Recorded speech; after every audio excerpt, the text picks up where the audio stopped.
Sabemos que somos o resultado de nossas escolhas. Por outro lado, as escolhas têm origem nos impulsos de conduta, nos estímulos de conduta.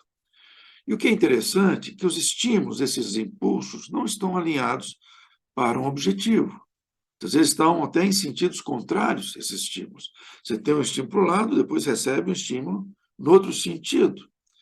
Então, perceber a fonte de estímulo, ter consciência desse estímulo, contribui para uma escolha consciente da resposta. Se somos o resultado das nossas escolhas, nós precisamos de escolhas conscientes, né?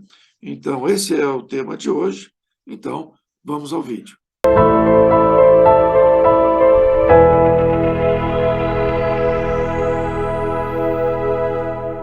No vídeo 15, nós tratamos da pesquisa pelo Dr. Walter Mischel, da Universidade de Stanford, sobre o Marshmallow Experiment, ou teste, onde fala exatamente, né, sobre a questão dos impulsos de conduta.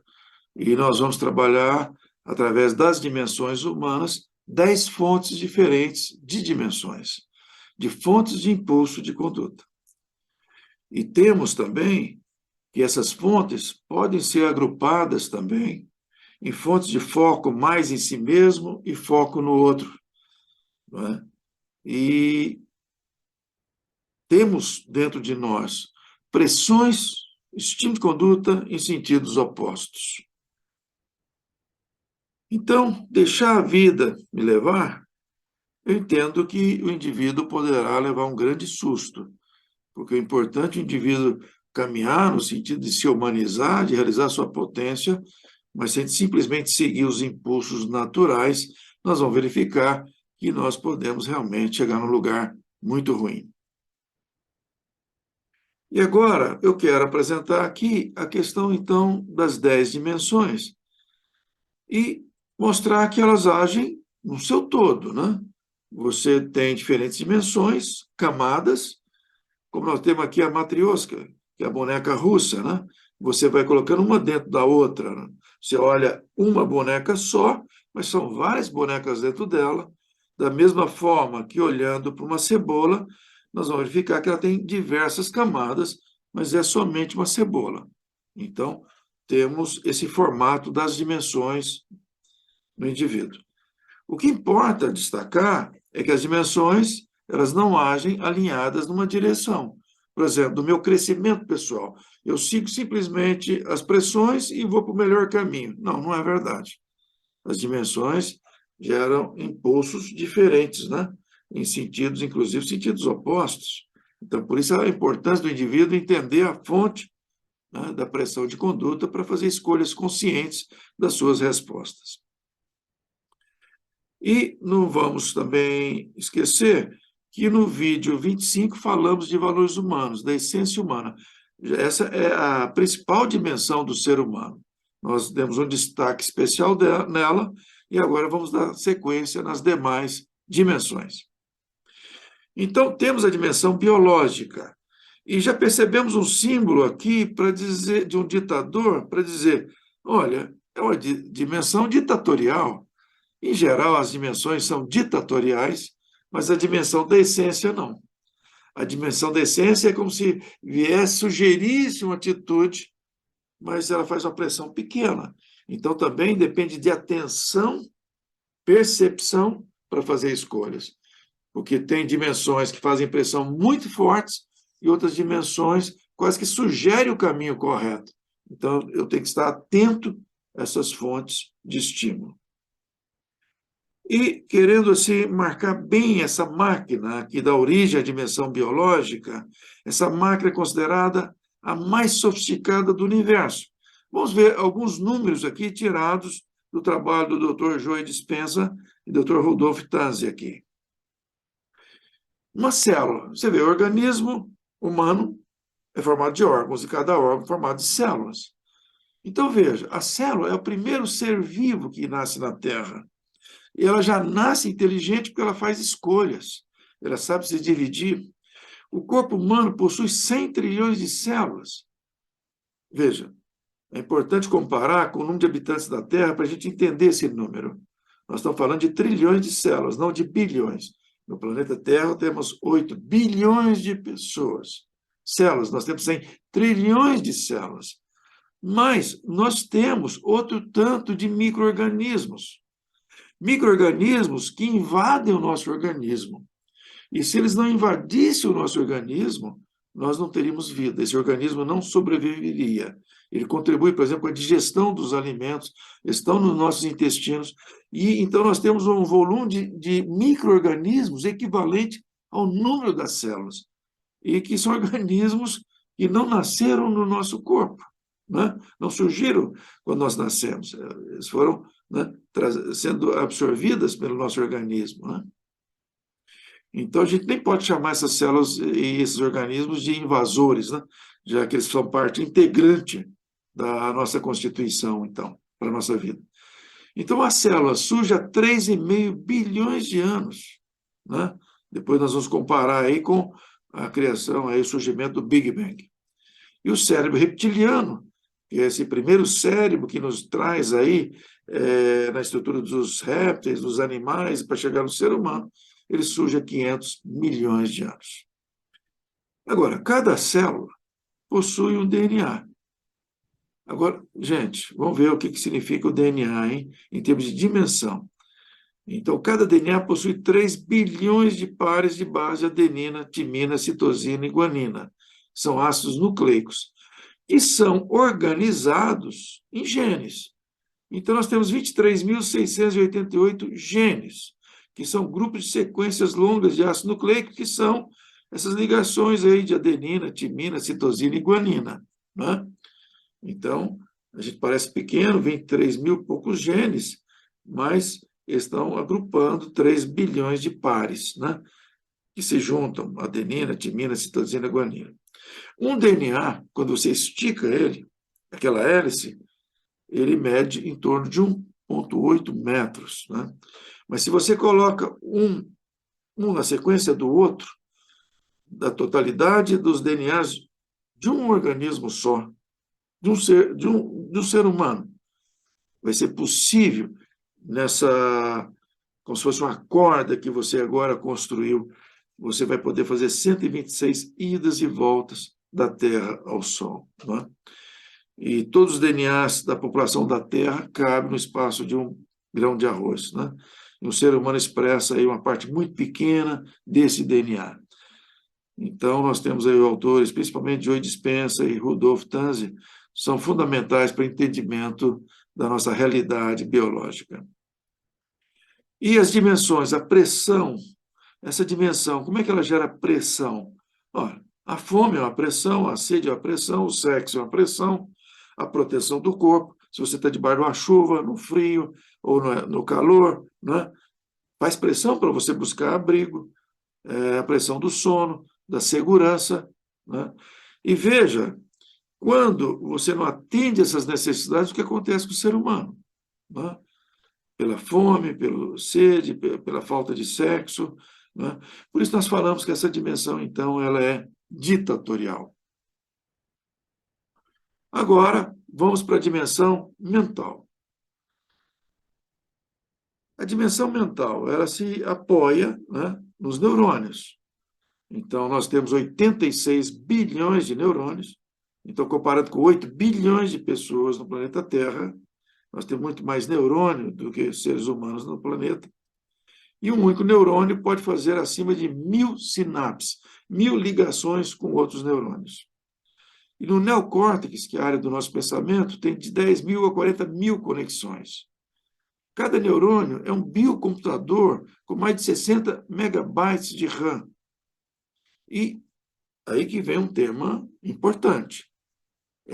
Essa área, essa dimensão é a base do condicionamento humano e também a base da formação da personalidade. A personalidade depende daquilo que você pôs na sua mente, que você gravou e ficou na sua memória, né? Naturalmente que essa área vai contribuir para que a gente venha solucionar problemas, né? Mas também nós temos as pessoas que têm mente de macaco. O que é mente de macaco? Você sofre influência dos seus pensamentos, que surgem da mente, e você tem um contínuo de pensamento sem controle. Isso é mente de macaco. Mas o indivíduo pode aprender a controlar essa dimensão, aos impulsos que vêm, que é essa área gera cenários, gera imagens e gera quase um caminho de indução à decisão a ser tomada. Mas o indivíduo consciente para, observa essa pressão e aí vai fazer a sua escolha consciente, né? Então, a linguagem, a linguagem, ela se baseia exatamente no que você põe na sua mente. Senão você não teria linguagem, né? Você grava nome das coisas. Então, você vai fazer uso da dimensão mental, né? E a gente sabe que o cérebro humano cresceu em função da linguagem, e a linguagem significa que você gravou na sua mente, né? Então, todo o corpo se conecta com a mente, está tudo interligado, e por isso, quando a gente fala de doenças psicossomáticas, a grande maioria, mas a grande maioria das doenças nasce na mente, na forma de pensar do indivíduo, né? De deixar a mente descontrolada, não controlar suas emoções através da mente. Então, é por aí que surge o grosso dos problemas humanos, né? Então, a solução de problemas vem por aí, e se você não tem objetivo, né? A gente vê que a gente não aciona um mecanismo para gerar um outro tipo de pensamento. Então, você tem uma personalidade, um ego que produz pensamentos, que procura resolver os problemas do corpo humano, da sua dimensão psíquica, da busca de status social, da busca de atender suas demandas do tipo de socialização, de autoestima, não é? Então, você tem uma estrutura que gera esses pensamentos para atender às demandas dessas áreas. Por isso, você tem diferentes fontes, né, dos pensamentos. Mas eu mesmo posso criar objetivos que me direcionam à criação de pensamentos, né, para aquelas áreas, para me dar ideias do que fazer para chegar nos resultados que eu desejo. Por isso que é muito séria a pessoa que não tem objetivos claros na sua existência humana, como ser um bom pai, um bom profissional, né? Uma pessoa sendo reconhecida pela sua moral, coisas desse tipo, né? Sinapses. A sinapse ela é construída para você fazer uma sinapse, que é uma rede neural que só existe aprendizado quando um neurônio encosta no outro e vai gerando essas redes e gera memória. Então, é assim que gera aprendizado. Mas para você aprender, então, você precisa ou de repetição ou de energia, entrar com energia de algo novo, e aí gera memória, né? Então, já falamos que é instrumento do ego, né? E a gente também, quando atua automaticamente com a mente, sem controle, o indivíduo vai viver, às vezes, estressado e angustiado, porque a mente, como eu falei, às vezes ela gera estímulos muito estranhos para nós. Ela te leva a remoer, por exemplo, alguém fez algo contra a sua autoestima, você fica remoendo aquilo, isso gera estresse, porque você está focando no passado. Ou senão gera angústia em relação a coisa que você quer conseguir, né? Tudo isso está ligado à sua forma de pensar. Então, não esquecendo que aprender é memorizar, e memorizar é criar rede neural. Então, temos os 5 sentidos que contribuem para alimentar de imagens, de conhecimento, o nosso cérebro, e vai gerando memórias, né? E a nossa mente só sabe trabalhar por comparação. Ela compara coisas, né? Então, você pega o que acontece hoje e compara com o seu passado. Então, os 5 sentidos é suporte para a mente racional, suporte para a cultura e suporte para o condicionamento. Então, é muito importante entender o fato de você ter ausência dessa dimensão. Se a pessoa não tem memória, por exemplo, a doença de Alzheimer, cria-se um espaço vazio dentro do indivíduo. O indivíduo vai perdendo a sua identidade. Então, é uma dimensão para tomar cuidado, aprender a lidar com ela, ter o domínio sobre ela, mas é uma dimensão fantástica, né? Ela produz, por exemplo, no nível da ciência, né? Ela contribui muito para gerar conhecimentos novos, né? Então, essa mente vai gerar, então, a nossa personalidade. Persona é conhecido como máscara.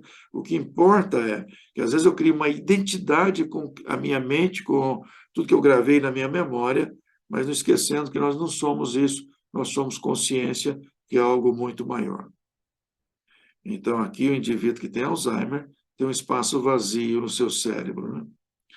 Então, agora vamos para a dimensão da inteligência racional, em seguida intuitiva, já que nós vamos lidar aqui com as áreas do lado esquerdo e direito do cérebro, né?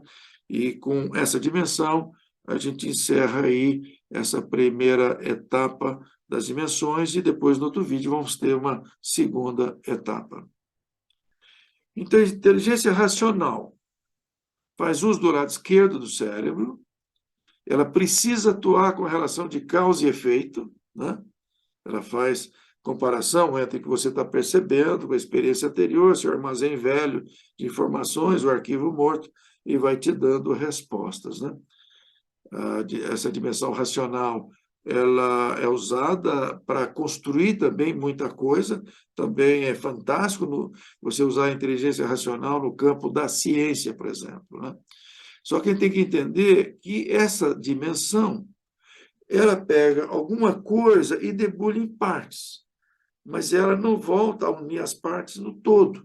Isso está do lado direito do cérebro, está da dimensão, então, inteligência intuitiva, não racional. Tem que separar bem essas duas dimensões aí, né?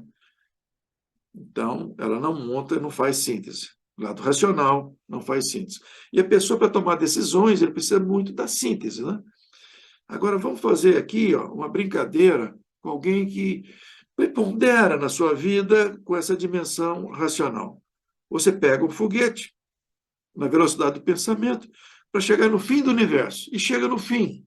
Aí você diz, não, para frente continua. Mas tem um paredão aqui que diz o fim. Sim, mas e do outro lado do paredão, o que que tem? Então você fala, não, tem que ter fim o universo. Não, não pode ter fim. Então é infinito, não pode ter. Porque se você precisa de causa e efeito, você não entende como é que alguma coisa pode ser infinito e como é que o universo pode ter fim. O indivíduo fica louco. Então a gente tem que entender essa dimensão. Então essa dimensão depende da memória, da linguagem, se baseia no passado e projeta o futuro. Ela tem uma criatividade importante, mas limitada, porque está no campo só racional. Quem age pela consciência tem um nível de criatividade, com preponderância de consciência, gera um nível de criatividade muito mais alto, não pode nem comparar.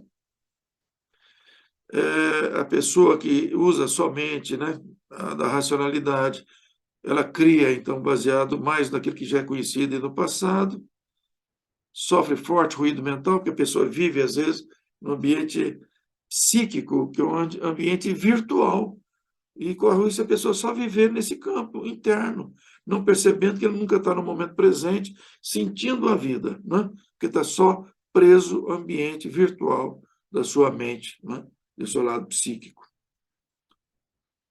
Então, o excesso pode fazer a pessoa viver no seu psiquismo e não na realidade. Isso tem que ter muita cautela com essa dimensão. Ela é perigosa quando não atuando junto com valores da vida. Os valores da consciência precisam influenciar essa inteligência racional. E essa inteligência racional, aí sim, usa pés e mãos, toda a sua estrutura para agir. Então, você tem os valores, né? Raciocina baseado em valores e vai para a ação. Nós vamos pegar um exemplo de um filme aqui para tornar mais clara a situação. É muito crítico essa dimensão racional. Então, ela reduz o tamanho das pessoas quando está só a serviço do ego e não a serviço da sua realização como ser humano. Então, vamos lá. Vamos falar do filme O Leitor, onde tem essa artista fenomenal, a Kate Winslet, né? E vai fazer um papel de soldado nazista, com o nome de Hannah Schmidt. E aí, o que vai acontecer aqui? Ela, com um grupo de soldados, está levando um grupo de judeus, né, transferindo de uma cidade para outra. Chega à noite, eles entram numa igreja, guardam os judeus ali, trancam a igreja. Mas como estão em guerra, e nós temos os aviões lançando bombas incendiárias, e aquele lugarejo foi todo bombardeado, pegou fogo na igreja. e todos os judeus, praticamente, salvou um ou outro só, mas quase a totalidade morreram queimados, né? Então, por quê? Porque eles não abriram as portas da igreja para os judeus saírem. E aí aconteceu, então, em Nuremberg, o julgamento dos soldados, e ela foi condenada. E quando perguntaram para ela por que não abriram as portas, e ela, usando sua inteligência racional, essa dimensão, disse: o que você faria no meu lugar? Eu era soldado responsável pelo grupo de judeus. Ou seja, se eu sou responsável, se eu abrisse a porta, eles iam fugir. E eu não posso deixar fugir, é meu papel, é minha responsabilidade. Eu fui contratado para isso. Então, veja. Então, se eu não cuido da questão da racionalidade com base em valores, eu torno a pessoa muito perigosa. Por isso, um presidente nos Estados Unidos, durante a formatura do pessoal, dos alunos lá de doutorado, ele disse que entre formar uma pessoa, né, com muito conhecimento e sem caráter, é preferível deixar as pessoas na ignorância, destacando a importância do indivíduo aprender, se desenvolver, mas ter caráter para usar todo esse conhecimento. Então, aqui nós fechamos essa primeira parte, não estamos alongando muito, dividindo esse vídeo, e importante vocês darem sequência, né, no vídeo complementar, então. Ok? Então, encerramos.